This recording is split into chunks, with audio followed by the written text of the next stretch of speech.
Hello, beauty and brain together fighting in this world. We are talking about beauty, but both beauty and brain both are living in this world. That's why we are lucky. ये आज हमारा topic है, तो इसमें सवाल ये उठता है कि ब्रेन ब्रेन और ब्यूटी में सुपीरियर कौन है? दोनों एक दूसरे पे हावी होने की कोशिश करते हैं। सम और यही एक डिस्प्यूट का कारण हो जाता है। Sometimes some people like beauty and they prefer it, sometimes brain is important and showing our strength. तो सबसे पहले हम बात करते हैं beauty lies in the brain. पहला एक देखेंगे आप कि जो जैसा कि मैंने बताया कि पृथ्वी में ही एक दोनों चीज़ एक साथ कोएग्ज़िस्ट कर रही हैं, ये बड़ी इम्पोर्टेंट चीज़ है। वर्ल्ड में आप कहीं नहीं पाएँगे इतनी beautiful garden, lake, flower, butterfly, water, climate, mountain, everything beautiful है और उसको हमने ब्रेन से और ब्यूटीफाई कर लिया है और लिविंग कंडीशन अच्छी कर ली है। तो एक हम इस मामले में लकी हैं। तो यहाँ आके लगता है कि जो ब्रेन है बहुत सुपीरियर है और उसने अपने आप को प्रूव भी किया है।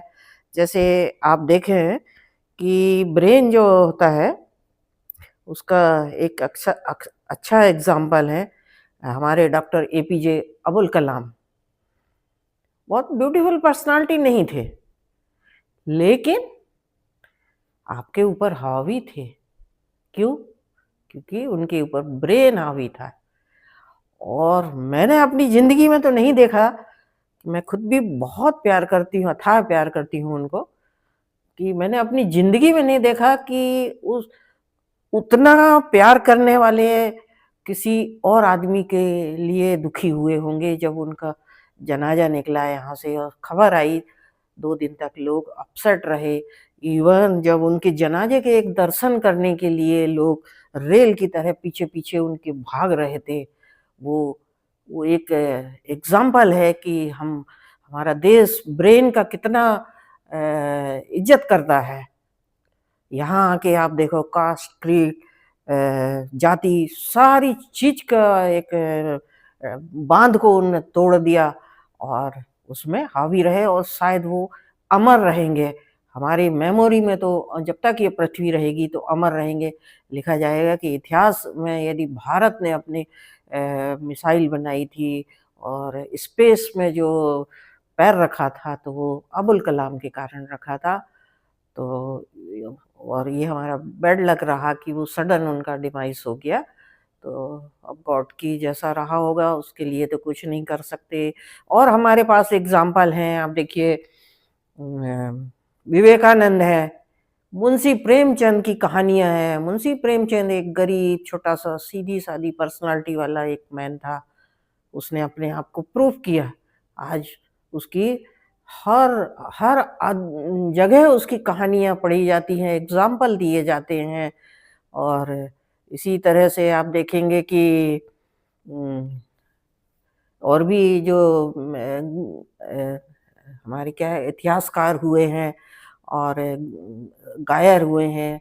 एक बाँसुरी वादक जो हमारे बिस्मिल्लाह खान हैं, वो भी आप देखिए उनने एक अपनी जगह की एक मुकाम बनाई थी जो सबको एक लेसन देती है, एक अच्छा उसका बनने की। ये इनका तो योगदान तो है ही।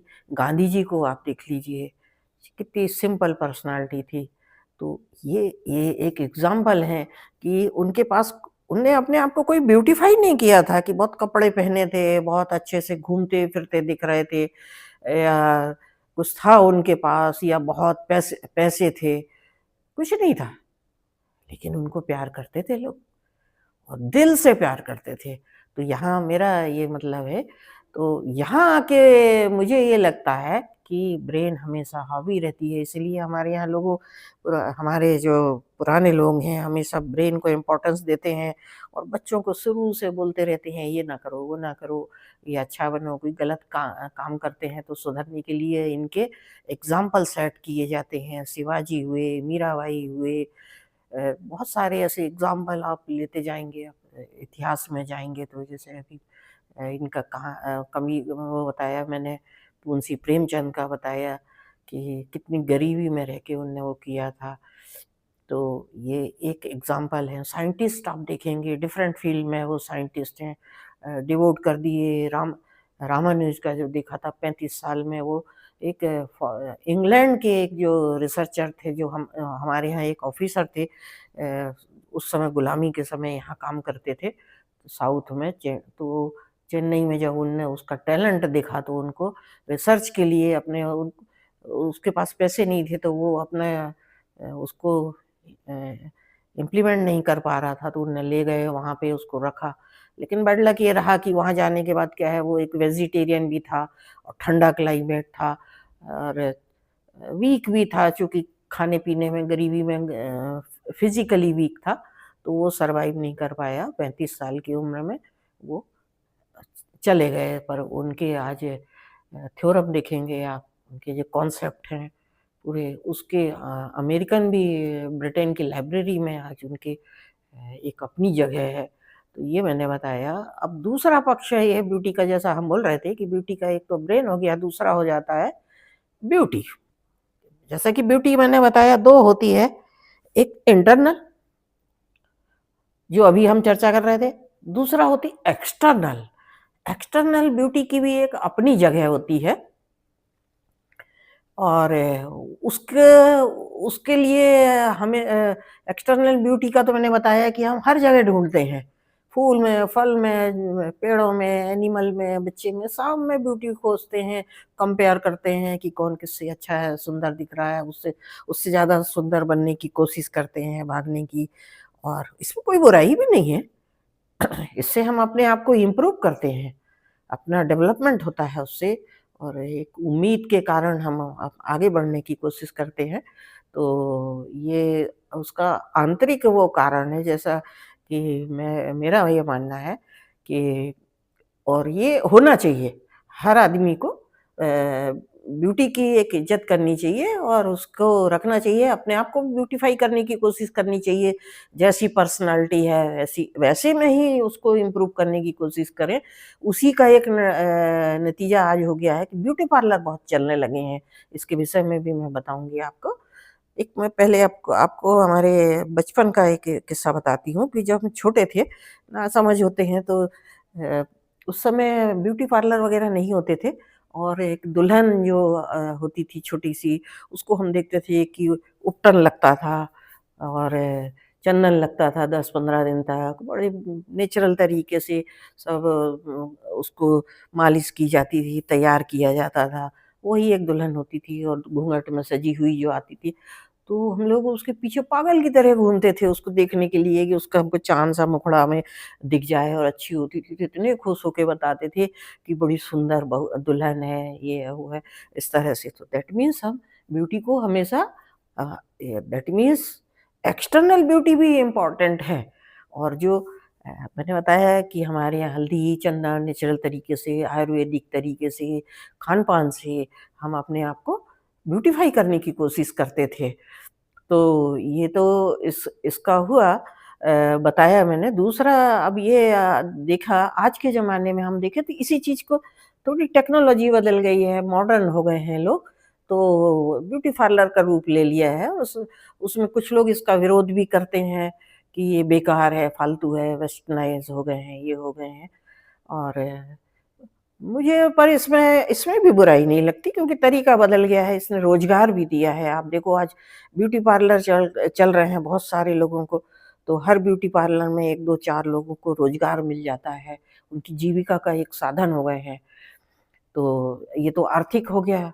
दूसरा सामाजिक पक्ष भी इसमें है कि आप एक अच्छी पर्सनैलिटी आपकी यदि वो बनाते हैं, डेवलप करते हैं, अच्छे कपड़े पहनते हैं, ड्रेस अप सेंस बताते हैं या अच्छे से आप रहते हैं, तो इम्प्रूवमेंट होता है। तो एक आप में कॉन्फिडेंस आता है और उस कॉन्फिडेंस से आप अपने आप को प्रेज़ेंटेबल बनते हैं, अच्छे से बात करते हैं, रहते हैं और आप में एक जीने की उम्मीद बन जाती है और जब आप में जीने की उम्मीद बन जाती है, तो इससे आपका आर्थिक लाभ भी होने लगता है। ये मेरा एक दूसरा पक्ष था, इसलिए मैंने इसको बताया। तो इसमें हम जो कहते हैं कि ब्यूटी पार्लर है, ये बेकार हो गया है और ये ठीक नहीं है। मैंने देखा कि चाइना से बहुत सारी क्रीम वग़ैरह ये आती हैं और पाउडर, मेकअप की चीज़ें बन बन के आ रही हैं, हम उनका उपयोग करते हैं, तो ये बाज़ारवाद है। अब यहाँ पे हमें अपॉर्च्युनिटी ढूँढनी चाहिए कि हम उसको जाति, धर्म या हमारा ये पेशा नहीं है, उसमें नहीं लेना चाहिए। हमें जैसा मैंने बताया कि मैंने देखा कि चाइना से सारे छोटे-छोटे प्रोडक्ट आते हैं जो हम बड़े आराम से बना सकते थे। चंदन, हल्दी, नीम दवाइयाँ जो हमारी जो नेचुरल चीज़ें होती थी उनसे हमारे इलाज करते थे हमारे लोग ऋषि-मुनि ये हैं। तो क्यों ना हम इसको एक प्रोफ़ेशन की तरह इसको डेवलप करें और एक्सेप्ट करें। उसको इन्फीरियर ना समझें कि ये प्रोफ़ेशन तो गरीब लोगों का एक टैग लगा के और गलत शब्दों का इस्तेमाल करें, no. This is the wrong thing. यदि आप इसको एज़ ए पर्सनैलिटी और ऐसे इकोनॉमिक पॉइंट ऑफ व्यू से देखेंगे, तो आपकी धारणा बदल जाएगी और मुझे ये लगता है कि इसको हमें एक्सेप्ट करना चाहिए और अच्छे रहना, अच्छी पर्सनैलिटी डेवलप होना सबका हक है। इवन आप अपने बच्चे में भी देखेंगे, आप अपने बच्चे को एक अच्छे से ड्रेसअप हो जाए तैयार हो जाते हैं, देखते हैं, वो भी आईना में दिखता है, खुश होता है। अपन बोलते हैं, "आप बहुत अच्छे लग रहे हो" बोल देते हैं, तो वो इतना खुश होता है, उसकी खुशी का कोई अंदाज़ा नहीं होता और उसके बाद में वो आप जो काम उससे करवाना चाहते हैं, वो कर देता है। दैट मीन्स ब्यूटी, पर्सनैलिटी को हर कोई लाइक करता है। ये आज मेरा कहने का मतलब था। तो आप क्या सोचते हैं इसमें? आप बताएँ। ये मैंने आज आपको सिंपल शब्दों में ये बताया।